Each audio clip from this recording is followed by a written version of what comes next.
think that I'm the smartest person in this room in terms of pedagogy or anything like that. I contribute something. And I don't want to put you on the spot. It's just I contribute something very different to this board than, you know, being an expert in that. I'm going to try to learn as much as I can. But also, you know, if you're asking me about young kids seeing computers, from the information I've seen from a lot of people, you know, it might not be the best for somebody before 5th grade to really be sitting in front of a computer. And that's something that I've looked to learn more about and would definitely be considered in the way we move forward. I'm looking forward to communicating with you. I don't want to take too much more of this time. I just wanted to just kind of follow up. Thank you so much. No problem. But I wanted to also follow up on a response from Mr. Capone regarding ethics. And similarly, I'm wondering what ethical tradition that came from, because certainly the notion that in order to do a job well, in order to do a job, the person actually needs to do it well. That's founded with like Aristotle and the dignity of ethics. It's, you know, there's a strong foundation for it in Hegel. I'm wondering if that's a highly unconventional reading of Kant's deontological ethics. To have a former board member suggesting that we should eliminate positions to eliminate people, that's an ethics issue. And you know, for a lot of the things that we hear as far as, you know, recommendations here, I think part of the frustration that I feel is that there are things that you can't really do, like break laws, break codes. And so the recommendations that come forward aren't really things that are applicable, aren't really things that we're going to be able to do, because we have something set forward that we have to accomplish as a district. I understand that this person does not have a contract that goes longer per year. The illusion, Miranda, the illusion is that, you know, there's just a particular feeling about the person that holds the job, but we're talking about the position of the assistant superintendent of curriculum and instruction. So for the board to make the decision based on the fact that there are, you know, issues with a particular person involved, that's getting into a supervisory role and an administrative role that is beyond the board's purview. And that is clear about that. Beautifully articulated, and I want to commend you for it. But I do just want to say one thing in conclusion, and thank you for that. You know, I stood up here and I cited John Dewey and Aristotle and Kant and Hegel and a couple other people. I know what I'm doing in saying those names, because my question is, what do I have to do? What do we have to do in Highland Park to win enough of your respect sitting here for our questions to be taken seriously?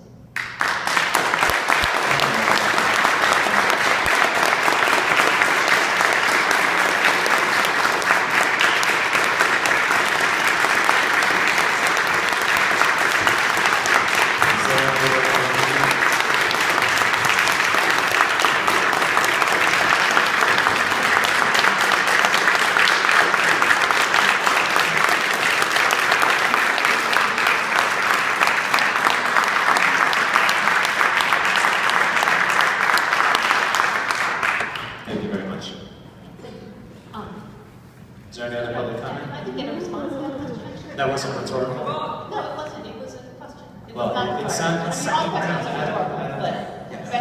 It was clearly rhetorical. And so the issue here that we have is that the presumption is that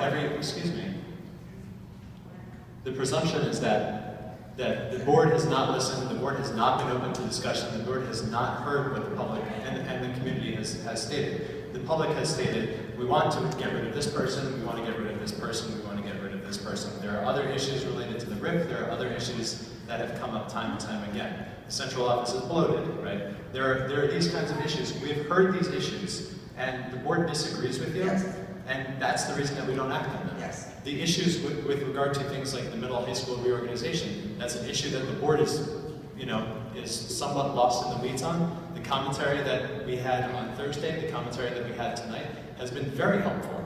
There have been a lot of very good pieces of guidance that the board has taken. Some of the decisions, right, are directly related to the fact that the superintendent has made them, and frankly, the community doesn't like the superintendent, and so there's kinds of things that are wrong. But that actually has nothing to do with whether those decisions are right from an educational perspective. You have an expertise in philosophy and other sorts of things, and you can cite those things. And the superintendent has some expertise in running a school district. And the board is having a discussion about things that need to be done for the best interest of the students. And for someone to excuse me when public comments are made, I have been very respectful to the speakers, and I would ask that the same respect is shown to me. The decisions that the board makes, the decisions that the superintendent makes, are informed by the community. The community has, in large part, been involved in a number of particular issues. The board, as you can clearly see, disagrees with those particular issues, and they come up again and they come up again. On the issues that these kinds of areas of feedback are needed, this is extraordinarily important, and this is exactly the kind of dialogue that the board is hoping to have. And with certain, issues sort of put behind us, the community, the board, the administration should be working together, the teachers' union. This is the goal of this process. This is a long process. This is a process that takes time. This is a process that was deeply affected by what happened in November, and understandably so. And that has taken some time. That will continue to take time for old wounds to heal, for those kinds of issues to work themselves through. The administration has to improve the things that it does. It has to improve its communication with the community. It has to improve its communication with the board. The board has to improve the decision-making processes, making them more open, allowing more feedback from the community in terms of the task forces, forums, those kinds of things. We had 5 budget meetings following many years of 0 budget meetings. And these are the kinds of things. This takes time. There's an expectation that the demands of the community to have someone's head on a stick will be met. And that is not the case. The issue right now for the board is making decisions for the best interest of the students. And that's what we believe we are doing. That's what we believe the administration is doing. And so I respect the comments, and I believe that I am respectful to all of the speakers who have come up and offered perspectives. I disagree with some of them, I agree with some of them. Some of them are new, even after many months of these conversations. I thank you for your perspective on, the screen time issue. I think there are many people who are working in educational technology who would disagree with the idea that technology or tools should not be used, and the screen time is not something that kids should have some access to. I don't think that we're talking about going to one-to-one in kindergarten, in pre-K. That's obviously not part of the discussion, but I think that there are plenty of people who would say, giving kids the tools that are used in the 21st century, it's a very good pedagogical practice. It's something that allows students to engage with students across the world, with all sorts of resources that they don't have access to in their local environment. It also teaches skills, logical reasoning skills, and other sorts of things. The fact is that the board is not listening. The board disagrees sometimes with what people in the community say, and that's the crux of it. I really appreciate you responding at such length and so thoughtful. Thank you. I'll just say that the reason I feel empowered to stand up here, and I appreciate the opportunity to do so, is because the board is a democratically elected body whose responsibility, according to its democratically elected charter, is to represent the public, and we are the public. Well, there's an element to that.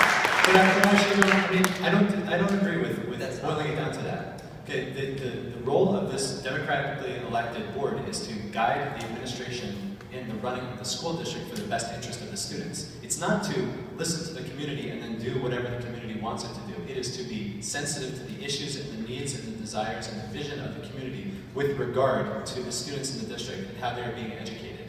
It is not to sit up here, take community input, and then enact those kinds of things, because that's very self-selected. Right, there are a number of people that, we had 20 public comments at the last meeting.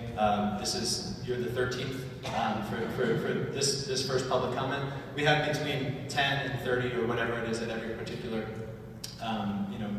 stage of public commentary. But it's very self-selected, right?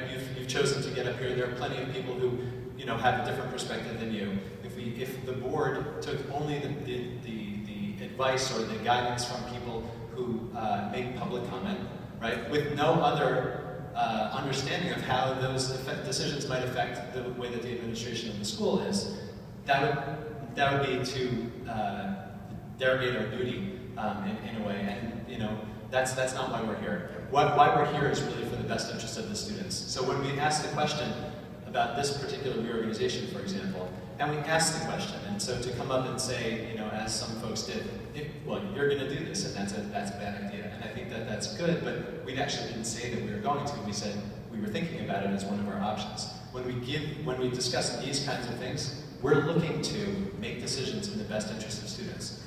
Highland Park is a technologically poor district. The amount of technology that's available to students to provide those 21st century skills, to allow for problem-based learning, to allow for computer science related types of things, these are not available in Highland Park.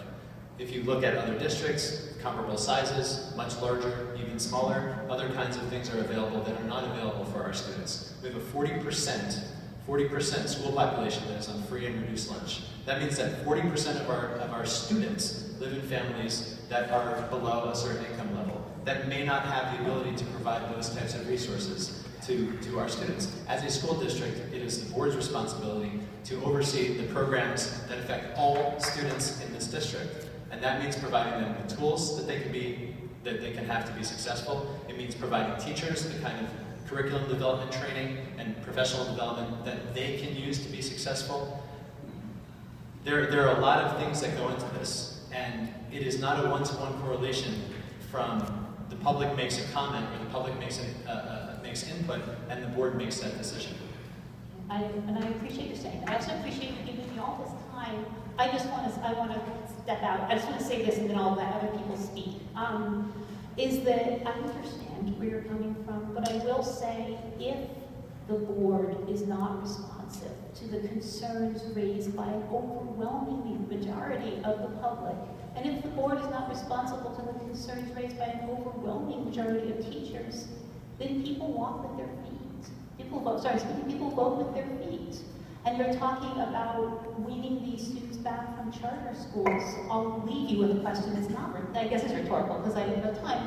How, if you are not, how in this vision of democracy are you expecting to bring people back? Thank you.